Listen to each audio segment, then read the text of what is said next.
చిన్నప్పుడు కర్తవ్యం police story సినిమాలు చూసి ఇక నేను కూడా పోలీస్ ఆఫీసర్ కావాలి, గుండగాలను తుక్కు తుక్కు దన్నాలే, అందరినీ జైలు వేయాలని అనుకున్నా. అందుకే పోలీస్ కావాలని సినిమా డైలాగులు కూడా బట్టి బట్టి నేర్చుకున్నాను. వాళ్ళ ఒకటి వదులుతా చూడుర్రి. అరే సత్యధర్మ, నా టోపీ మీద ఉన్న 3 సింహాలు నీతికి, న్యాయానికి, ధర్మానికి ప్రతిరూపాలైతే కనిపించని ఆ 4వ సింహమేరా ఈ పోలీస్. అగ్ని అగ్ని అగ్ని. మస్తు చెప్పిన కదా. కానీ అటెన్కా అర్థమైంది ఏందయ్యా అంటే, పోలీస్ కావాలంటే డైలాగులు బట్టి బట్టి ఎప్పుడు కాదు, గ్రౌండ్కు పోవాలి, బుక్కులు చదవాలి అని. సరే ఇక నా సంగతి పక్కకు పెట్టురి. నా లెక్కనే ఒకడు పోలీస్ ఆఫీసర్ అయిదామని కలగనుడుల్లా. మరి కష్టపడాలే కదా.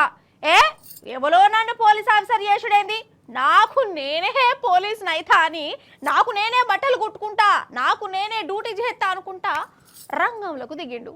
అటెన్కి ఏమైందంటే చూడండి. వీళ్ళు మన సూర్యాపేట పోలీసులు. వీళ్ళ నడుమ నిలుసున్నాడు చూడు, ముఖానికి ముసుగేసుకొని. డిఎస్పీ అట డిఎస్పీ. అయ్యో డిఎస్పీ సార్ నువ్వు గట్ల నిలబట్టచ్చునా అని కరెంట్ వాడకురి. ఇడు డూప్లికేట్ డిఎస్పీ సార్ అట. సారు వారి పేరు బత్తుల సీను. ఈయనకు చిన్నప్పుడు పోలీసు కావాలని ఉండే. చదువుడు, పరీక్షలు రాసుడు, మైదాన్లు ఉరుకుడు ఇవన్నీ ఎందుకు అనుకున్నాడు ఏం పాడు. సప్పుజేక దొంగ పోలీస్ అయిపోయాడు.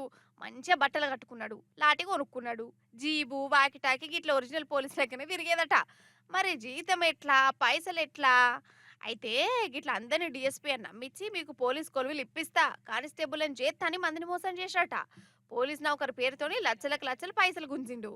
అసలు ఒరిజినల్ డిఎస్పీ కంటే కూడా ఈ డూప్లికేట్ ఏషం కడితేనే ఎక్కువగా మాయించిండు. మరి ఎన్నాళ్ళని గిట్లా జాకుంటాడు? ఏదో ఒకనాడు బయట పడాల్సిందే కదా. ఆఖరికి సూర్యాపేట పోలీసులు ఈ డూప్లికేట్ డిఎస్పీని దొరకబట్టి ఆడు గుట్టుకున్న పోలీస్ బట్టలు, జన దగ్గర గుంజిన పైకం అన్ని ఇట్లా ముంగడబెట్టిరు. పోలీస్ డ్రెస్, పోలీసుగా నమ్మడానికి ఉన్న అన్ని ఎక్విప్మెంట్స్, వాకీ టాకీలు కావచ్చు, నెంబర్ ప్లేట్ కావచ్చు, నేమ్ ప్లేట్ కావచ్చు, ఈవెన్ వెహికల్కి దాన్ని నమ్మే విధంగా, అదేవిధంగా యూనిఫామ్, టోపీ, బెల్ట్, లాఠీ అన్నీ కూడా సమకూర్చుకున్నాడు. నిందితుడు నేరస్తుడిగా ఉన్నాడు. Mattampalli police station, Rajahmundry 2 town, Narasaraopet rural, Tripurantakam, Medikonduru and Markapuram police స్టేషన్లో ఒక 6 కేసెస్ నమోదైనవి.